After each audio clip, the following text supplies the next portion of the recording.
G'day, my name's Ian Campbell from Fortem Australia. Thanks for tuning in. Fortem Australia, what do? We support the mental health and wellbeing of first responders and their family. These are the people that care for and protect our community, and Fortem's job is to look after and support them. I'm with my workmate, Sean Stevens, who joins us from Melbourne today. Sean's one of Fortem's care coordinators. Sean, thanks so much for your time today. We're here to reflect on the experience that you and your colleagues from Victoria have had, that the whole Victorian community and first responders in Victoria especially. Victoria has had a lot on its plate over the last 18 months, almost 2 years now. Ongoing COVID lockdowns, recent flooding and storms, bushfires, of course. And Sean, you and I talk, and I'm aware that Sydney and the communities of Sydney are facing similar pressures around COVID at the moment. And there are many communities right around Australia that we work with that are still feeling a great weight from their bushfire experience. And you and I this afternoon are going to tease some of that out and perhaps offer some words of comfort and support and some advice and direction for people too who might be a bit bamboozled by what's going on. But mate, first tell us a bit about your role with Fortem. You're based in the Melbourne office, part of Team Fortem in Melbourne. What do you do as a care coordinator? Firstly, Ian, thank you for the opportunity to join you today and to share my experience, my insights and some lived experience. So my role with Fortem, as you said, is one of the care coordinators. So I'm one of 4 care coordinators, part of the clinician team. So I work closely with the psychologists across the country. The role, it's a good question. You know, what does a care coordinator do? So I'm a certified social worker. I guess in terms of what we do on a daily basis and how we support our clients, I mean, sort of moving away from the diagnosis and the clinical work, we sort of have a holistic approach. So we support our cohort, whether it's an individual or families or partners of a first responder. So it might be around, not necessarily around the diagnosis, but, you know, if there's support around, you know, some family, you know, breakdown or some family support, there's some issues within the employment, within the role, some housing issues, or again, you know, to look at some of those social connections and those wellbeing activities that we provide. So, you know, I use that word holistic. You know, we sort of encompass everything that's part of a person's life, and we sort of, I guess, don't like to use the word assess, but we look at where the gaps and where some of the support might be best served from the care coordinator's point of view. First responders and their families are so important to our communities, and the work that you do is great and really important in supporting their mental health and wellbeing. That mental health and wellbeing has been really challenged in Victoria, especially, Sean. Give us a sense of how you and your family have coped with what's been happening in Victoria, the latest COVID lockdown, and in amongst that, some storms and flooding as well. What's been happening for you and your family? Well, yeah, it's a good question, Ian. I mean, yeah, where do I start? So, I mean, first and foremost, I count myself very lucky that I've got, you know, a loving partner, got a beautiful 7-year-old daughter. So in terms of what we experienced during lockdown, in the depths of lockdown, we had each other. You know, so we had each other to lean on, which is really important. You know, we've moved interstate. I've been in Victoria for 5 years now. So our extended family live interstate. So in terms of, you know, support via phone and, you know, checkups and so forth, but having that direct support with my partner was vitally important. You know, and I sort of look back in terms of, you know, what we experienced initially in that long, I call it drawn out lockdown, I mean, which lasted, I think, 8 weeks. Yeah. And I think the challenge for us was just sort of balancing, okay, right, how to be the best partner, how to be the best parent, juggling our work, working from home, but also homeschooling.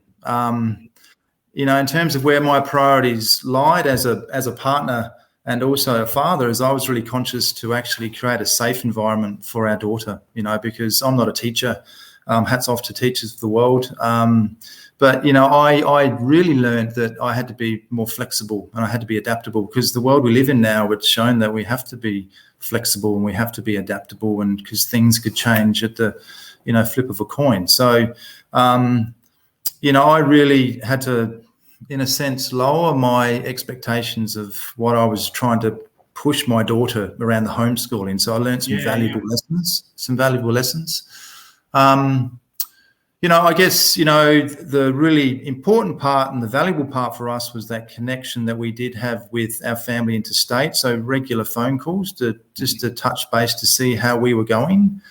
I just can't underestimate that. I thought, sitting here now, Ian, I sort of thought, I'll get through lockdown. I won't be affected. You just get on, get your head down. But, to be honest, it was terribly hard. It was really difficult. I had some really low points, that Groundhog Day. How are we going to get through this? How are we going to actually keep that positive outset?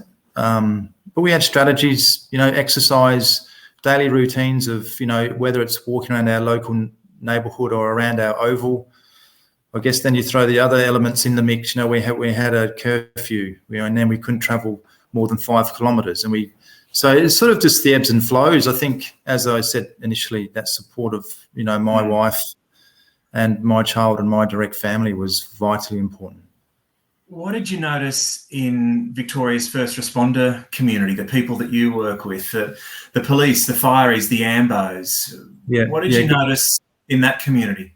I guess, the work that we were doing was virtually based. So we were running, initially I did one of the CEC roles, so the community engagement coordinator's role. So the I guess support we providing was through that virtual platform, and the feedback we got from a lot of the agencies was, really invaluable, because it provided that connection and that interface to other colleagues or other people experiencing the same situation. So, but I guess, sort of the different phases of lockdown. So what we try to do as an organisation is to provide that circuit break, to provide that outlet, to bring people together, to have shared experience, to have even though it's through the computer screen, to have someone to lean on, to share those stories. But I guess moving out of lockdown, and this really, struck me that, as I said earlier, I had a little cocoon within the 4 walls of my house. I was protected, but first responders, their work didn't stop.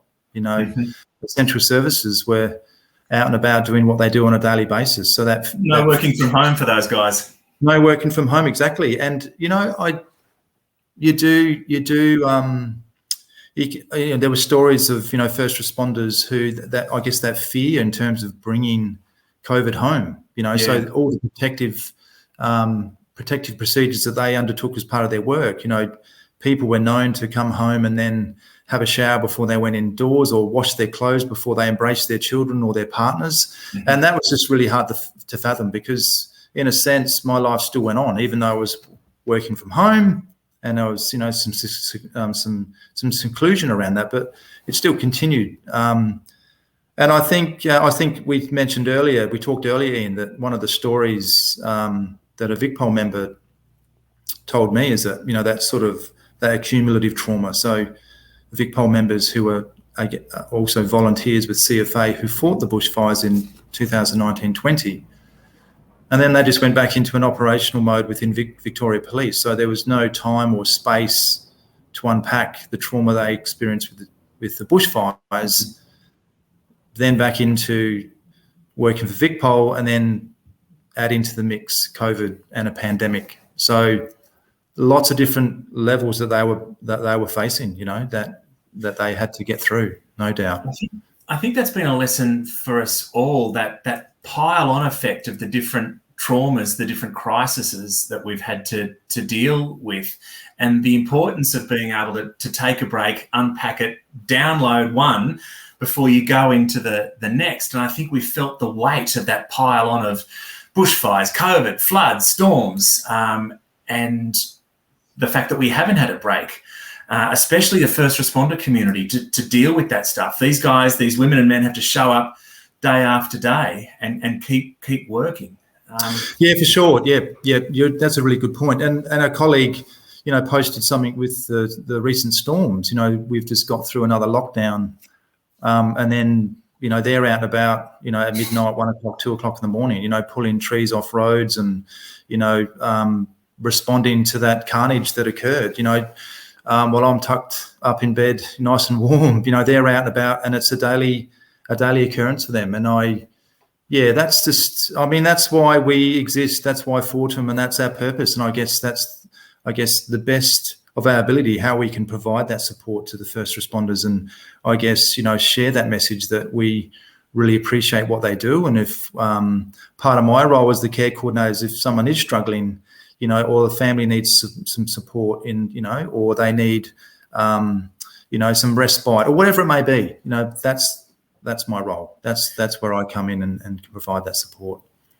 Sean, one of the things I've noticed is, I guess, people increasingly being accepting of how they're feeling, that this is stressful, this is a struggle, and perhaps trying to find some comfort from that yes, the situation we're in the middle of is out of the box. It's unique, it's different, and we are going to feel stress. We are going to feel weight.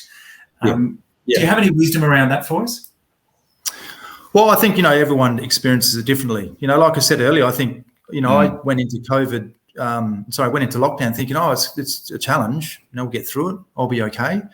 But, and I was really conscious not to become an island, I think there's support around you. So I think to utilise the support that you have, and I really valued, and I think, from an agency or an organisation's point of view, leaders within of an organisation or your own colleagues, it's, it was great getting emails to find out how you were going and how you were travelling. But when someone took the time to pick up the phone and actually you could hear a voice to say, look, Sean, we're thinking of you. That's the next level. I think that's vital. And I had this conversation with AFP, Australian Federal Police, that they were conscious that, you do understand that, staff who have family, that's great. They've got the support. It's not that we will not support them, but they were really conscious to actually reach out to individuals who were experience isolation on two levels. So obviously working from home, during lockdown, but also whether they were new to the state, new to Victoria,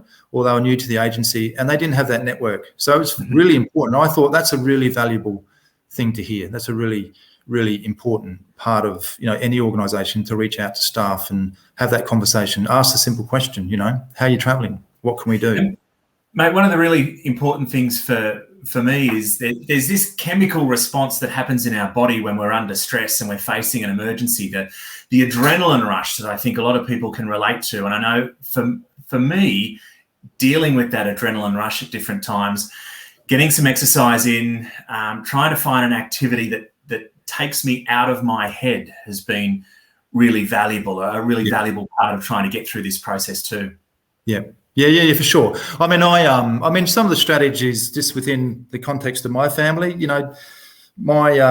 we just spoke about it this morning with my wife, in terms of, maintaining that lightheartedness, finding the funny side of things. I think that's why she's in my life, because I can become very serious, and find the funny side of things, which is really important. Exercise, I'm probably talking. People already know this, but the importance of exercise. Daily we'd go out for 20-minute walks, and then on my own I'd do my own run. Maintaining healthy eating options, because it is hard. Sometimes when you're at home, habits do. Bad habits, I guess, do creep into. So conscious of eating. But I think what helped me get through it was that internal gratitude, that I'm healthy, that supportive family. I work for an organisation that does care, for me as an individual and as a collective, but also, when we reach out to our first responders. So, those tips help me, not only just help me through lockdown, but they're part of everyday life for me. It's a really vital part. You talk about that internal gratitude, and one of the thoughts that I had was giving yourself a bit of a break as well, accepting the fact that this is hard, and I'm doing okay. I'm still here. I'm having a red hot go in the face of a really challenging situation. Yeah, that's a really good point, Ian. I'll pick up on that.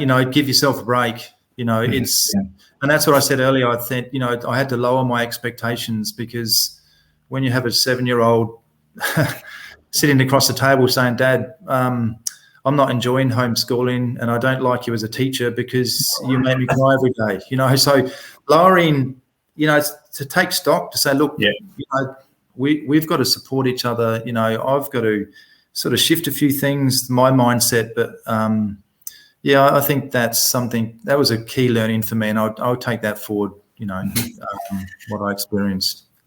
Sean, as you said, we do know this stuff, and this experience of the last couple of years has really taught us that lesson and the value of some of those mental fitness tricks and some of those mental fitness skills that we all need to make part of our life. But it's important to keep reminding ourselves of that and reinforcing the importance. And there's some great resources on the Fortem Australia website that people can watch, listen to, and download to help themselves remember that stuff and perhaps create some new ideas, but also share with any first responders in their life, but also the wider community. The resources available on the Fortem Australia website are just as relevant to the wider community as well. And I'd point anyone interested to the Fortem Australia website and the resource library and our mental fitness section as well. And I'll include some links with this video. Sean, thanks so much for sharing your time and your wisdom today. We're coming up to the weekend. What are you and your family planning on doing for the weekend? Well, we've got a few plans, because I know restrictions have, we've said that a few times, restrictions have lifted. So we're going to go look at it buying a camper trailer, because we're a camping family. So we're going to look at, crowds are back at the football now, so go the Mighty Tige. So, just to spend time with the family and do some things around the local community. So, Ian, thank you for the opportunity to speak today. I really enjoyed it. So hopefully some of my lived experience helps other people who are listening. So greatly appreciate it. Take care, mate. Thanks very much for your time. We'll talk again soon. Ta-da. All right. Take care. See you, Ian. Bye.